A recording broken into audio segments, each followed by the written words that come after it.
Hey guys, this is Steve with StarquestParts.net. Quick video on how to remove and replace a front fender. I'm already part of the way through this, but I figured I'd stop and just kind of show you guys the order in which to go in and make this the easiest. If you just got to replace one side due to, my situation is just one ding that can't be taken out by like a paintless method, but sometimes you guys will have rust on the bottom. But anyway, if you need to replace a fender, pretty straightforward. First of all, you're going to go remove your header panel, which is basically 10mm bolts. There's four of them up top, and then you've got 5 of them on the bottom. And then you just have a 12mm here and a 12mm here, which is holding on this bracket for this line, and then the header panel bolts to this bracket as well. So those two 12s, those 10s, that puppy pops right off. Then you're going to go ahead and remove these two. It's just one screw holding each of them in, while at the same time taking out the single screw there on each side of your grill. And then you've got all of that off, and you've got this exposed. Next thing you're going to want to do is basically climb underneath of the car, and you've got several, I think it's 4 10mm bolts that you will take out. Whoop. You got one here, you've got one there, and it basically follows this, bolts this fender to the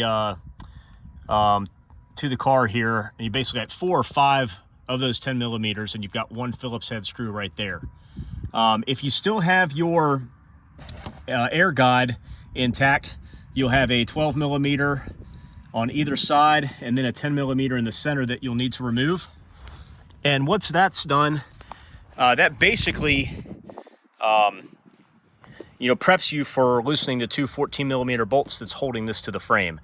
You also have a 10mm right here, and you've got one down there. So call it 5 or 6 10mm bolts on either side. Since I'm just doing the one fender, I'm just going to go ahead and pull this one side like I've done here. You will use a long extension, and swivel socket is best. You'll remove a 14mm bolt there and one back there as well. And then you'll do the same. You'll have one straight down here and one right there that you can get to without really taking anything off. Once you've done that, it's going to literally pull out enough to do a single fender. If I had both of them to do, like if I had bad rust issues, I'd go ahead and just pull the entire front clip. But this just kind of saves me from having to go through the extra hassle of removing everything. I can go ahead and angle this out. And at that point, all I've got are 2 10mm nuts here. 1, 2, 3, 4, 5 on the top of the fender. Then I've got 1, 2, 3, 4 to separate the fender from the wheel liner. I've got these two right here, 2 10mm.